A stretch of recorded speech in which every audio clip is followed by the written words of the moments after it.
Hello mga bash! Happy Sunday! So kagagaling ko lang yun sa simbahan at nag-decide nga ako na kunin muna yung dragon fruit dahil baka maunahan ako ng mga chicken joy.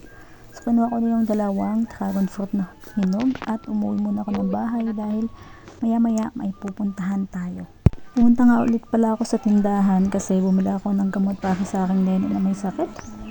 At bumalik ulit ako dun sa tindahan kasi nga meron kami ngayon na meeting dahil magbibigayan daw kami ng aming blanse. Nasalubong ko nga dyan si tatay at tinanong niya kami kung anong ulam namin. So sabi ko wala kaming ulam. Flex ko nga lang yung tatay ko na napakasipag ay napakapogi pa. Ayun o.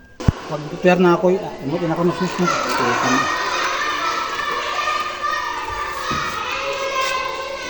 Ano ka na? Igugbaligyan na mo?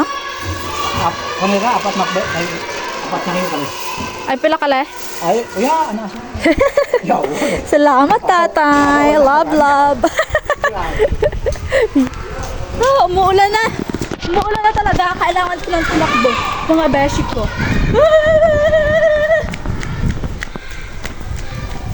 Dala-dala ko yung isda. Bigay ng aking tatay na napakabait. I love you tatay. Salamat sa isda.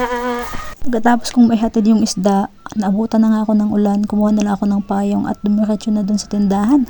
So ngayon nga mga besh ay may meeting dito sa tindahan dahil magbablansehan kami ng kinita ng tindahan sa buong isang taon.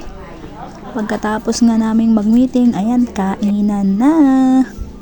Kumuha lang ako ng aking pagkain tapos dinala ko na lang sa bahay para share kami ng aking nene na si Selendrona. Thank you Lord nga at ngayong Sunday ay busog na naman ang beshi nyo.